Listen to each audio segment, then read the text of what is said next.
सियासी कशीदगी के मौके पर रूस और पाकिस्तान की मुश्तरका जंगी मशकें खास अहमियत इख्तियार कर गयीं। साबिक वजीर खारजा हिना रब्बानी खर ने पाकिस्तान से ताल्लुकात को रूस के अपने मफाद में करार दिया। बरतानवी नशरियाती इदारे के मुताबिक हिना रब्बानी खर ने कहा कि पाकिस्तान की खारजा पॉलिसी का ज्यादा फोकस अपने खित्ते में होना चाहिए। सेनेट की खारजा उमूर की कमेटी के सरबराह सेनेटर मुशाहिद हुसैन सैयद ने पाकिस्तान और रूस के ताल्लुकात को भारत के अमरीका की जानिब झुकाव का रद्द अमल करार दिया।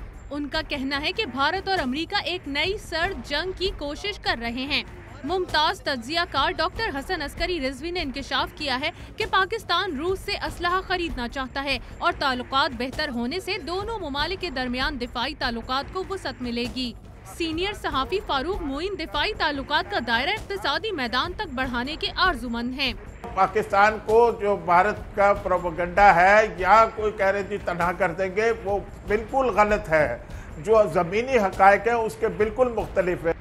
शायद इन सब तवक्कुआत और इम्कानात के बाइस ही पाकिस्तान और रूस की मुश्तरका जंगी मशकों ने भारत की नींदें उड़ा दी। भारतीय मीडिया इस पर चिराग पा है। टाइम्स ऑफ इंडिया लिखता है, पाकिस्तान और रूस के दरमियान फौजी मशकें भारत के लिए अच्छी खबर नहीं। भारतीय उमूर खारजा की तज्जियाकार ब्रह्मा चिलानी ने कहा कि भारत के अमरीका से बढ़ते ताल्लुकात के बाइस रूस ने ये इक़दाम उठाया और खित्ते में अपने नए इत्तेहादी का इंतखाब कर लिया।